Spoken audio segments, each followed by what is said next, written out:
Tommy? Yes, come on in. How you doing? Good. 23rd and Broadway. Yes, sir. Yes, sir. Let's go. How are you today? I'm doing good. There's so much to do. So much to do. Whoa! Whoa! Watch out! Whoa. That was close. What the hell? You almost hit me. Where did you let you drive? Hey, you mad? Give me like that. No. How are you so calm and so friendly? This guy almost ruined your car and sent us to the hospital.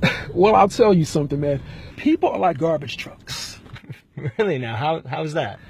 Well, they run around with garbage, and they're full of disappointment, full of frustration, full of anger.